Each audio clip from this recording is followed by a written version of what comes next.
झाडांना पाणी टाकून घेतलं. कुठलं तयारी झाली. चढवा कसा ट्रायपॉड घेऊन आलेलो, थोडं काम होतं, प्रोडक्ट शूट होता एक, तो राहिला तर तसाच राहिला उघडा. ठीक आहे, मिरची बॅगपासून तशीच राहिली. हे आहे टेबल लावून घ्यायचं आहे. टेबल लावून घ्यायचं आहे. हा त्याची जागा ठरवायची आहे का, कारण सांगतो मी. एक तर ही जागा आहे, ही जागा याच्यासाठी कारण की इकडे आपल्याला पॉईंट भेटेल.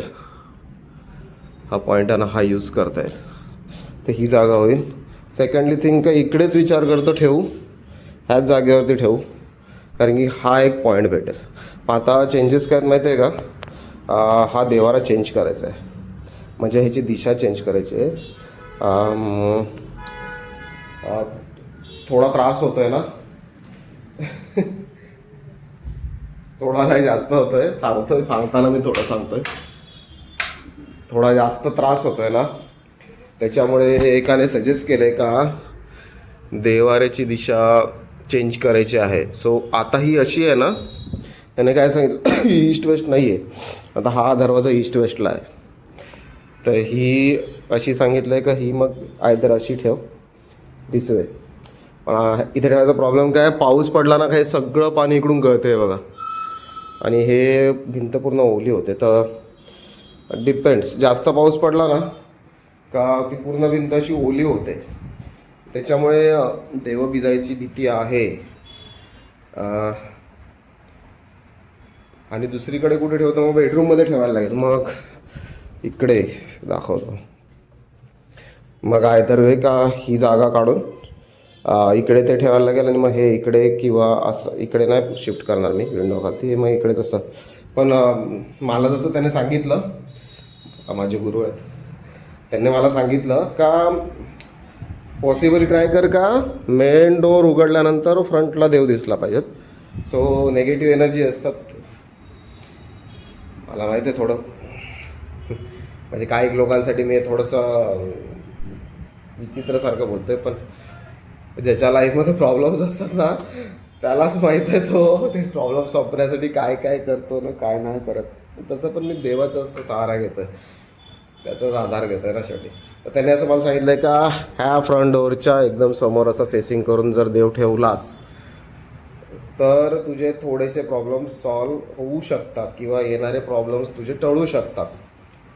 हे त्यांचं सजेशन आहे, आणि मला असं वाटते मी त्यांचं सजेशन ऐकलं पाहिजे, कारण की मी 12 वर्षापासून त्यांचं ऐकलं, आणि काही गोष्टींपासून मी निघालो आहे. काही लोक पण माझ्या आयुष्यातून निघून गेले त्यांच्यामुळे, म्हणजे त्यांच्या हेल्पमुळे. त्यांनी काही गोष्टी मला सांगितलेल्या जे मला, माझी लोक अशी फार चांगली वाटायची ना, म्हणजे असं जीव काढायची माझ्यावरती, भरपूर प्रेम, हे ते एक्सेट्रा एक्सेट्रा. त्यांनी मला कधीच कल्पना सांगितलेली का ती लोक they are not suitable for me, ते फेक वागतात आहेत माझ्याबरोबर फक्त माझ्या लाईफमध्ये राहण्यासाठी आणि त्यांचा फायदा करून घेण्यासाठी.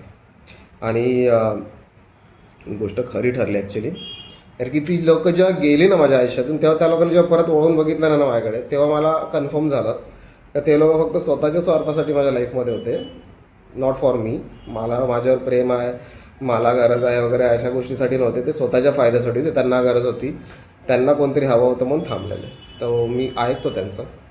तर आता असं आहे, कारण की हे करायचं आहे मला, टेबल करायचं आहे सेटअप. दुसरी बॅड न्यूज अशी आहे का लॅपटॉपचा इश्यू झाला आहे, घरी आहे पप्पांच्या. तो लॅपटॉपचा SSDचा इश्यू झाला आहे, तर तो एवढा स्लो झाला आहे, बापरे. माझे फोटो एडिटिंगचे सगळे कामं बंद झाले आहेत. मी थोडं थोडं करून भव्याच्या PCवर करतो आहे, पण भव्याच्या PCवर करायचा प्रॉब्लेम काय आहे का भव्याचा PC तेवढा हाय एंडचा नाही, म्हणजे नॉर्मल तिच्यासाठी PC घेतलेला ना आपण काही वर्षापूर्वी, का फक्त नोट्स काढण्यासाठी, गुगल ॲक्सेस करण्यासाठी वगैरे. तर त्याच्यात तेवढी रॅम, तो प्रोसेसर तसा नाही आहे का तो माझ्या सॉफ्टवेअर्सला सपोर्ट करेल. सॉरी, त्याच्यामुळे तो लॅग करतो. पण हळूहळू काम सुरू आहे. पण माझे जे प्रोजेक्ट सुरू असतात जे दुसऱ्या डिपार्टमेंट्सचे, त्यांचं काम आलं का मग ते सर वगैरे येऊन बसतात इकडे, आणि ते मॉनिटर करत असतात काम कसं चाललं आहे खरं. त्याच्यामुळे मग मला माझा सेटअप करणं गरजेचं आहे, कारण की तिकडे मी नेऊ नाही शकत, कारण की त्यांची प्रायव्हसी ब्रीच होते मग. कारण की ती भव्याची बेडरूम आहे जिकडे PC आहे, आणि इकडे ठीक आहे ना, इकडे ठेवून होऊन जाऊ शकते. सो आयदर वे मी तेच विचार करतोय.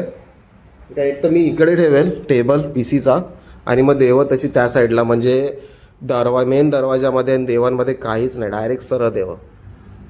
तर मी इकडेच विचार करते. पण इकडे कसं आहे, ही खुर्ची जी आहे ना, ही चेअर आहे ना, ही चेअर, तर इकडे जेव्हा मी टेबल आणि चेअर मांडेल ना असं ह्या ठिकाणी, तेव्हा ही चेअर डिस्टर्ब करेल. सो भरपूर विचार करायचा आहे काय करायचं कसं कसं. तर ठीक आहे, ऑनलाईन आलो आहे मी, निघतो बाहेर. ऑर्डर लागली का पळापळ असते माझी. बाहेर निघतो, मग अपडेट देतो तुम्हाला.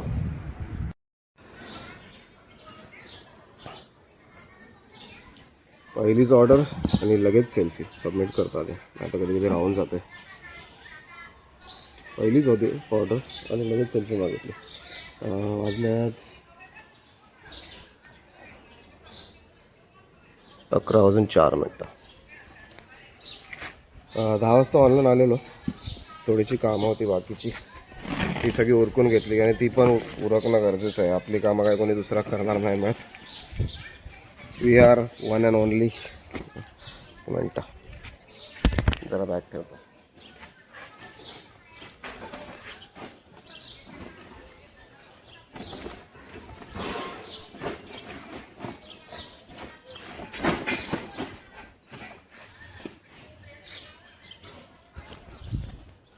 हे अशी असते बॅग आपली इकडे ठेवलेली.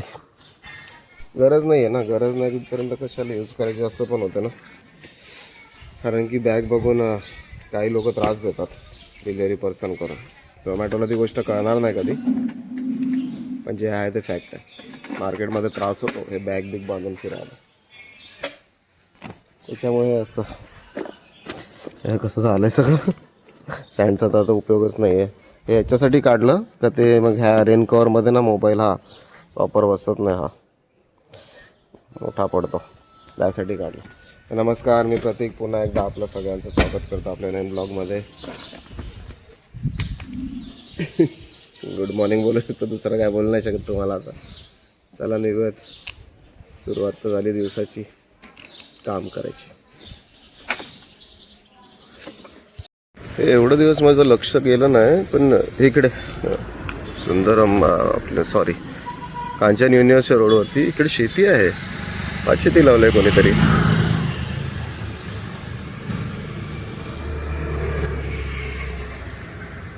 आज पाऊस नाही आहे ना, तर पाऊस नाही तर बरोबर लक्ष गेलं तिकडे. तर बघितलं तर भात शेती चांगलं आहे. म्हणजे हे पूर्ण असं आहे इकडे, पूर्ण कन्स्ट्रक्शन आहे बघा ना, आणि त्याच्यामध्ये हे अशी एक शेती आहे, पूर्ण कन्स्ट्रक्शन आहे आसपास. बरं वाटलं, ॲटलिस्ट शेती करतोय कोणतरी. आता नाही तर सगळ्यांनी शेती करायची सोडून दिली. शेतीप्रधान देश आहे आपला, आपला भारत देश शेतीप्रधान आहे. आणि शेती संपायला लागली. लोकांना एक तर कामगार म्हणजे मजूर भेटत नाहीत शेतात काम करणारे, नाही तर मग वेदर हवामान त्रास देतो शेतीला. पण बरं वाटलं बघून अशा ठिकाणी पण कोणतरी शेती करते.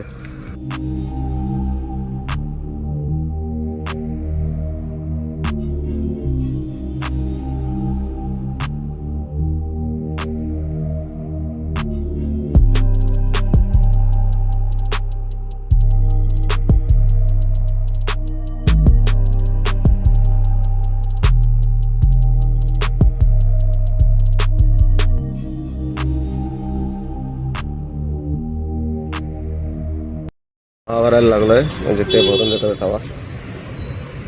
पेट्रोल भरायला आलेलं नाही, इथला नाही, इथला नाही.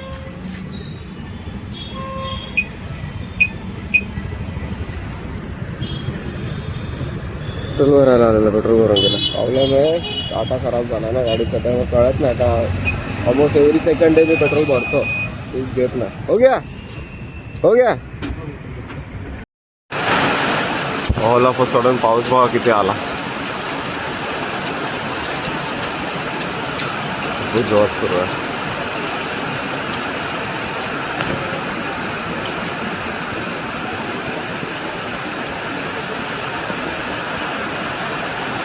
किती जोरात आला पाऊस.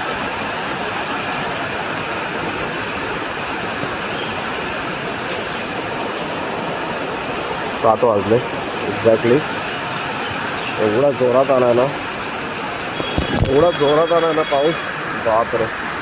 तर काय झालं प्रॉब्लेम, डिकीमध्येच रेनकोट राहिला आता आणि इकडे पार्किंगमध्ये येऊन थांबलं. आता गाडीपर्यंत पण जाईल ना, गाडीपर्यंत जाईल ना तरी पूर्ण भिजून होणार आहे. जाम जोरात आला यार, एकदम असं वाटते का पूर्ण आता 1-2 तास पडेल तरी पूर येईल, एवढा जोरात आला.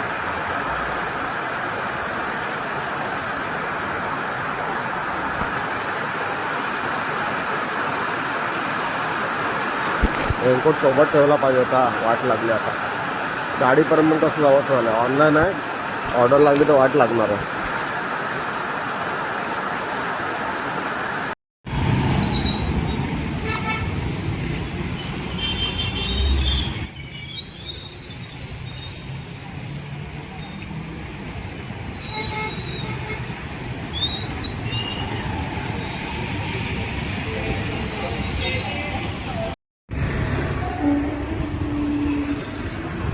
ब्रिजवर आहे आता आणि ऑफलाईन चालू.